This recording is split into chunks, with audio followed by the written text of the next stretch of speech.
Hey, good evening, everyone. It is 3:47 p.m. This is June 14th, and that makes day 56 here in Thailand. We are actually, we got about 1 or 2 more days before I cross the border. I haven't checked my email yet to find out if I actually got the slip in yet, but I don't even think it's been, I don't even think they put in the paperwork yet at all. They said they wouldn't do it until 24 or 48 hours before the time I'm supposed to be there. So yeah, they said by, I think I've already said this, they said by 6 p.m. by the 15th. So I slept, excuse me, the music in the background, there's like I don't know if that's a school playground or whatever. This is a park right here that I found. I wanted to get out of the hostel. excuse my indigestion, with something different in the background.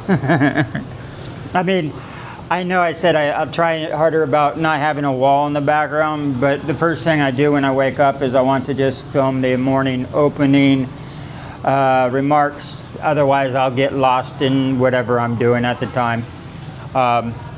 So today I was like, I'm going to get down to the park. And I stopped by, got a coffee because they were on sale at 7-Eleven. Some energy drinks and bananas and, some little cakes. Breakfast for me, lunch for everyone else. Yeah, I didn't explore last night too much. There was a night market right outside my doors, but I think the whole town here becomes basically a night market. I don't know anything about Hatyai, yeah, I don't know what to actually go explore today. But today was actually just about recovering a little downtime. I was wiped out. I got up at 9:30. I'm like, oh, it's still early. I'll go back to bed. Next thing I know, I'm waking up at 2:30, and I'm like, wow, that was more than a nap. So, yeah, guys, the Thailand is coming to a close. Thailand has been awesome this time around. The first time around, I was all up in the north and doing stuff on buses and trains. I hiked around a little bit of the north, did some of the national parks, but obviously I don't have that on film. What I started doing was I actually went up to was the Chiang Mai area, because I heard there was a long trail up there called the Thailand Mountain Trail, the TMT1. But that's almost non-existent, because when I went up there, you could do the trail, but it was like you bought a guide and the guide took you up there, and there's not a lot of literature on it, but it sounds like someone just got out there with a machete and just hacked their own trail and is now trying to sell it as a package tour, like 3 days camping or 2 or 3 days camping and hiking, and you pay for the tour. So I was a little disappointed in that. And the trails that I was able to find were usually up to pagodas and little temples and stuff, and those were nice, but they were just really short. It's raining out, and I rented a scooter today. I'm at the hostel. I'm here in Chiang Mai or whatever it is. I'm freaking tired of remembering all these names, so I'm not even trying anymore. Yeah, I have a hostel for 3 days. I found a hiking trail, rented a scooter, and it's a beautiful place. It's raining right now, though. It's a beautiful place with, look at this, look at these stairs.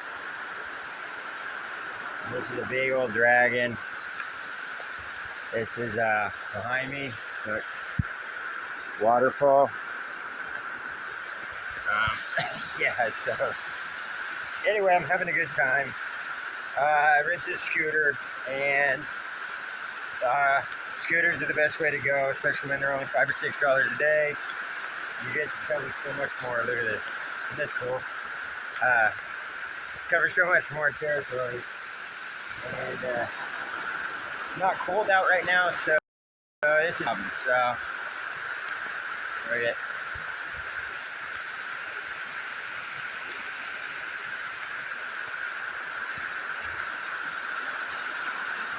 And building. This is just a small portion of it. I took a bunch of pictures. It's a lot bigger. So anyway, it was worth the hike. Even in the rain, I just probably get muddy on the way back, but that's alright. I got a warm bed and a safe place to lay my head.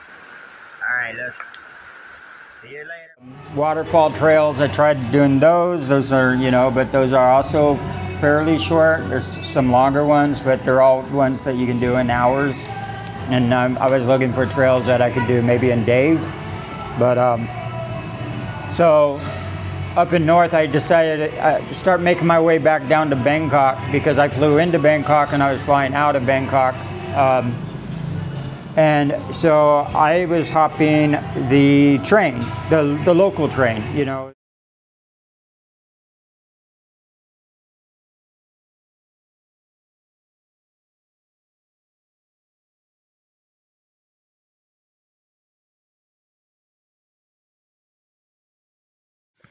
Hey, quick update. I'm not sure if I did any update. No, I didn't. Not today. Anyway, I'm here at the, I think this is pronounced Dui Kun Tan National Forest. Kun Tan is down the way. I got here around 10 o'clock, but I've been messing around. Just taking pictures and not in a big hurry because it's nice. I don't have to be in a big hurry when I carry around my living quarters in my backpack. Anyway, just started the national park. It was 100 baht to get in, so that puts you at $3. Isn't too bad. They have a campground here. It's only about 40 baht for the campsite, and it's pretty nice. They got showers and everything. So, I mean, honestly, if you combine the two, you come out here and stay, and you explore that's where I'm going right now. They took all my information when I came in. Oh, anyway, let me continue with that first thought. For $1.20 for a campsite plus 100 baht to get in, so, all in all, it'd only be like a little over $4. And I'll let this person go. Anyway, I'll let that person go. Footpath. Take the footpath so I don't have to run into that again. See? Footpath. Yeah, so I got out of Chiang Mai, trying to do some exercising. I can see the weight coming back on me, and that snuck up on me. I don't want to gain any of that weight back. Actually, I would still like to lose about 10 more pounds. So, okay, that's better. Hold the weight out. Anyway, I'm gonna hike. I made sure I told them there's a possibility I wouldn't come back, but not to get worried about me because they take all the information when you go in, like my passport, my telephone number, and all this stuff. So I hope they understood me. There is a little bit of a English barrier there, but here it is. Here's the trail. I'm gonna take it to the top of the mountain. And then I might be freestyling down the other side. Because my other choice is to come all the way back, like 8 kilometers, which isn't too bad.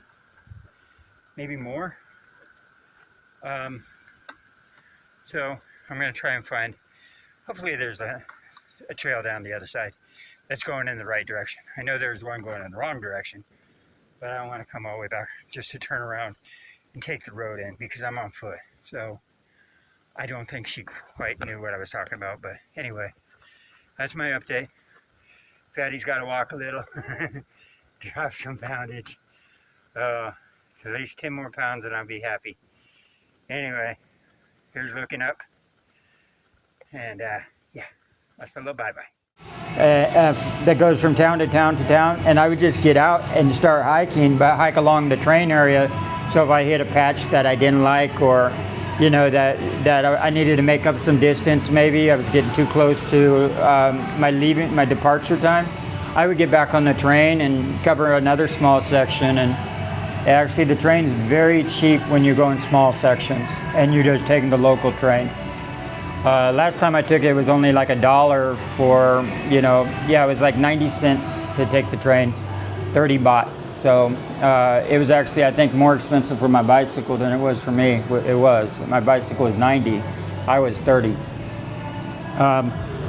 So with all that said, this is the first time I'm actually doing the South.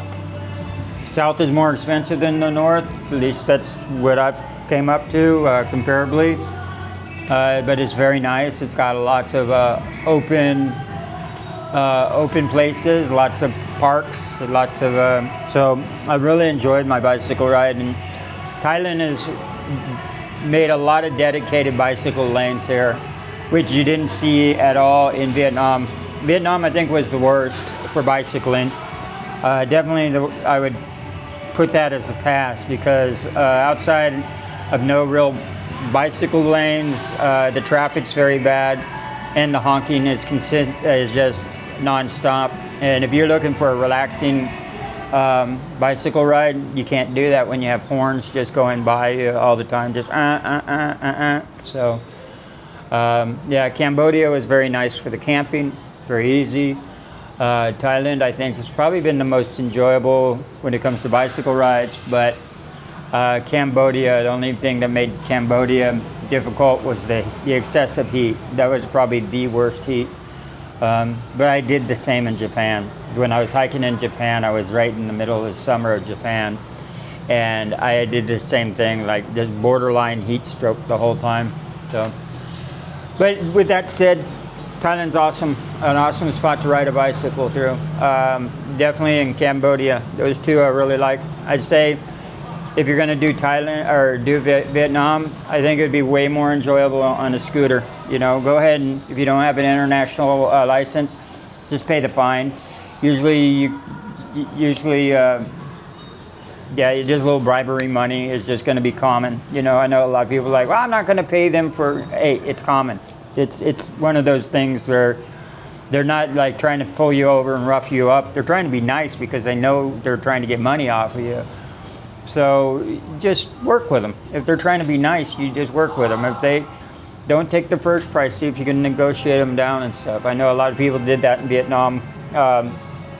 And sometimes the officer himself even negotiated it lower. Like, no, you don't, just give me less than that, I heard one case of that, where the guy actually offered, a certain amount, and the officer said, no, less, and that was, it's like, whoa, okay, that's kind of cool. Anyway, that's just me rambling on. So far my experience has been very, very pleasant on doing this bicycling through countries, Let's Go Bicycling, he's over in, if you don't know his channel, go check him out. He's over in Indonesia right now. And from his experience, because he's ahead of me, which is nice because I can see the troubles in the areas he's going through first, Indonesia might be one of those places that I want to hang up the spokes and not do that one.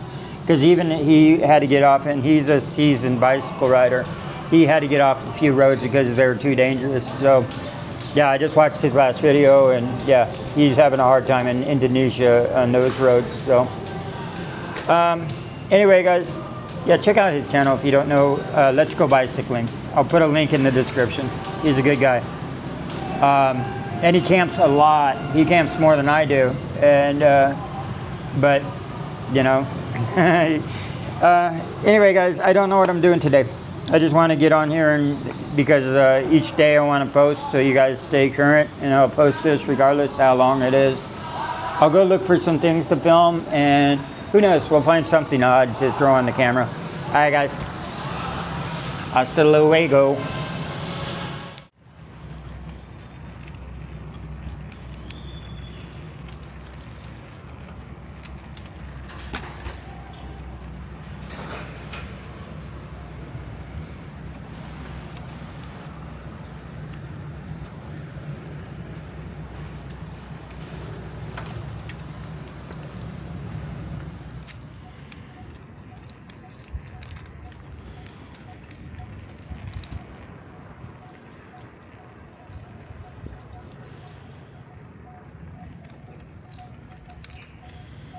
at all those TVs. That's funny.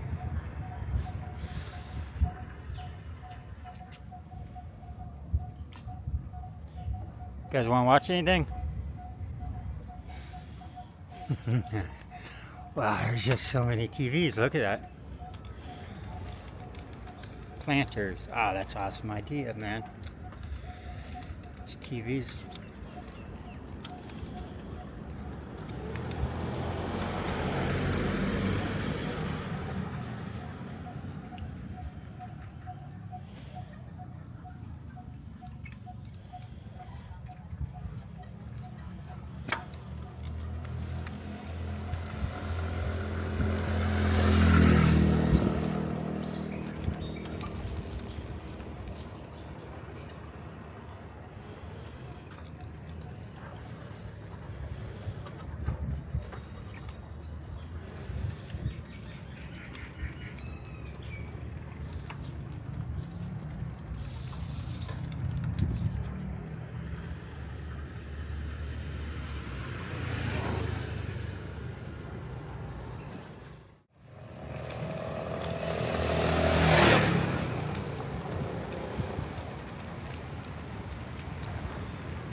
So I got my my digital entry card has been approved. So I checked the mail and my email, and it's been approved. So I can leave at any time. This is the last night I'm probably going to spend here, which it's a nice place actually. Right now I'm just taking the river on a bicycle ride, and that looks interesting over there.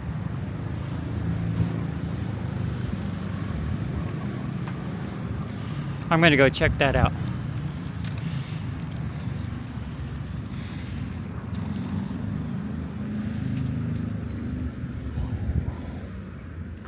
No, they're covering that up.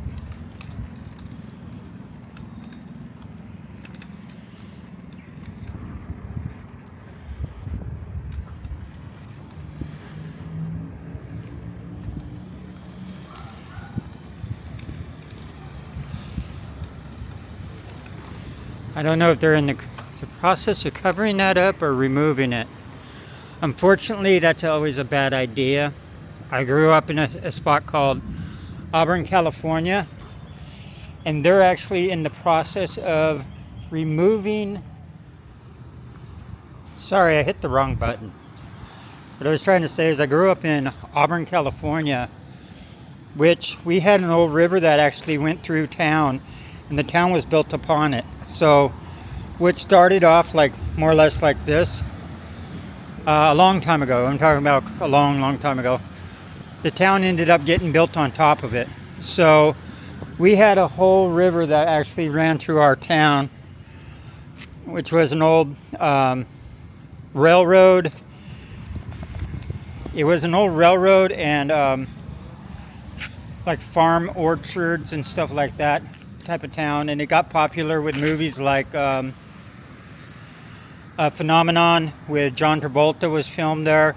That was actually my town, and it just got so popular because it's an awesome town. It was in was it ARP type retirement magazine as one of the best spots to retire, but honestly it was good for younger people too. It was just I had a great childhood growing up there. But the town was built upon the river. So after a while, some of the city planners were like, hey, when a spot actually kind of becomes condemned that's been built on top of the river, why don't we rip that up and bring it back to like parks, and bring the river back to its natural, instead of being under like a tunnel that goes all the way under town and stuff. We'll bring it back to its natural state, and it's beautiful. The time and effort that they put into it has just made that town so much more beautiful. And if you guys don't know Auburn, California, you should look it up. It has one of the largest, highest bridges in California, because it was in the movie Triple X. They dressed up like valets and stole that guy's car from valet and drove it off that bridge and parachuted out the back. Well, that bridge is the Auburn Bridge, or the Forest Hill Bridge is actually what it's called. It's the Forest Hill exit, but that bridge is so high because they're planning on building a dam there. But after spending so much money on the dam, they realized that it was in a fault line zone, you know, and if they would have built the dam there, and there was a major earthquake that split the dam, it would just wipe everybody out in the Sacramento Valley and stuff. So it was just like, yeah, no, we're not going to do that. So yeah, anyway, hopefully that's not what's going on here. Hopefully they don't I know that streams and stuff like that can be a pain in the ass, because it kind of blocks you in, but like I said, my town was in the process of removing the city from atop the river to get back to the river, and it has made that town so much more beautiful. Anyway, that's my ramble. I'm gonna go see what this is across the way.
These are all kid size, but I want one of these jackets right there. or maybe one of the 456 ones. I would love one of these jumpsuits in my side.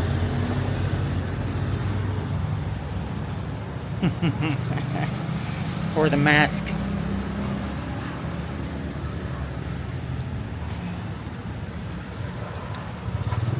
$4.56 for the ones that don't know is actually from Squid Games. And actually, I would love one of those jumpsuits, but these are all just for, these are all kid sizes, so yeah. I'll have to keep looking to find one in a grown-up size.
So with the help of Google Translate, I got the beef burger, either special, I think that's special, or this one. I got either one of those. I got two of them. So it's either 90 or 110. So either way, I'm good with it for two burgers. And looks like they got a lot of stuff like corn and stuff on the inside of it. So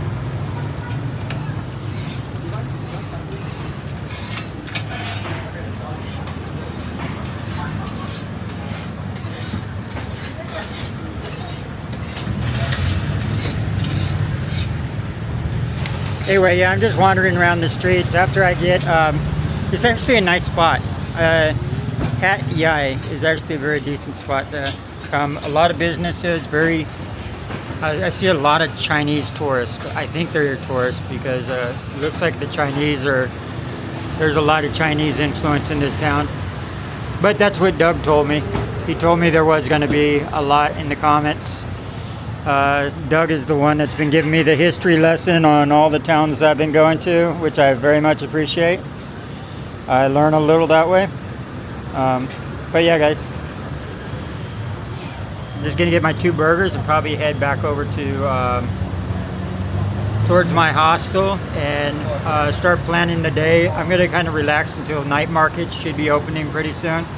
Take a few pictures of the night market that's right around my street, and start preparing for my exit out of Thailand and into Malaysia.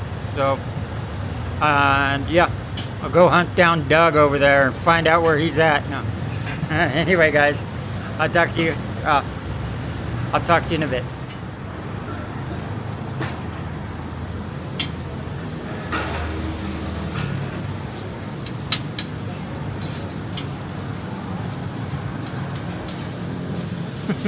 Hello, little guy back there.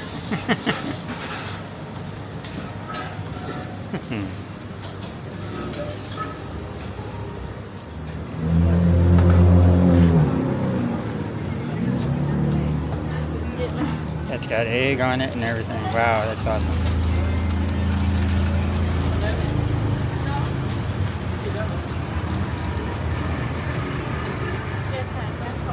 Wow, that thing's huge for such a good price, man.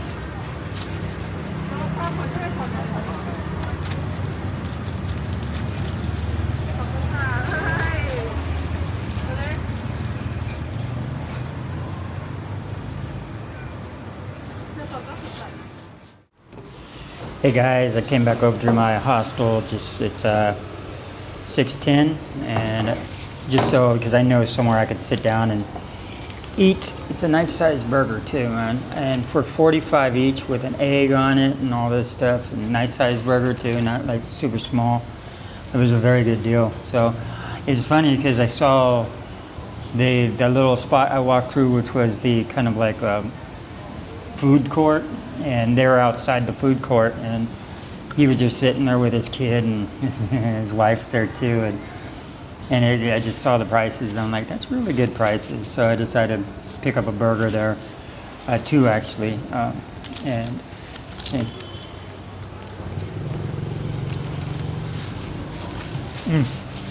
Yeah, they're excellent.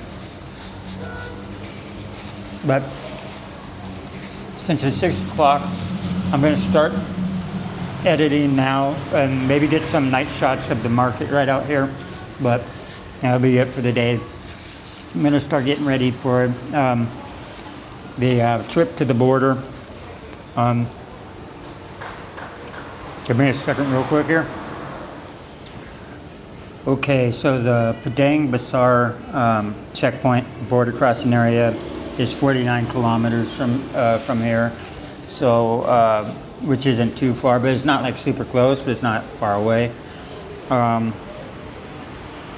I'll probably get up somewhat earlier than my normal takeoff time, just so I don't hit there. I don't know how busy they are. Doug was telling me they're probably a lot less busy than the Phuket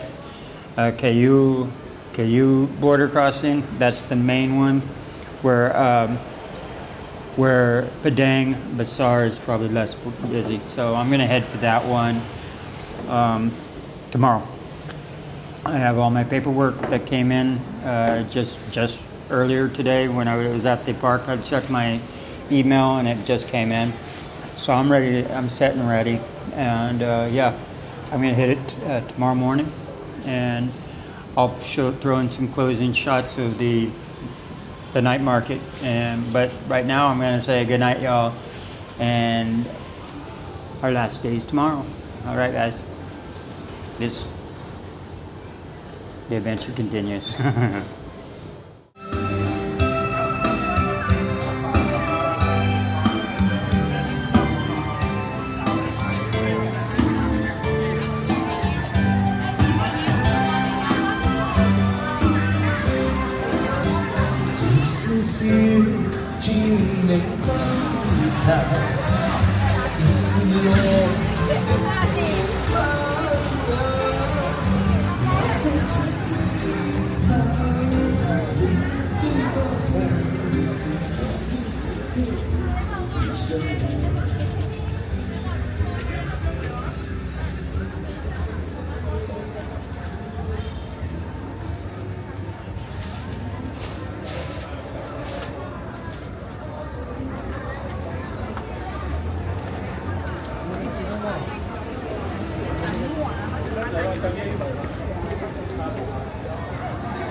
เวลาแล้วในวันที่เมืองหาดใหญ่เงียบพวกเราไม่เคยเงียบครับพวกเราจะสร้างสีสันให้ตลอดและเหตุการณ์วันนี้เป็นเหตุการณ์ที่ดีครับพี่พุทธมีศิลปินจากต่างประเทศมากมายครับพุทธ So we have Hajj Asket.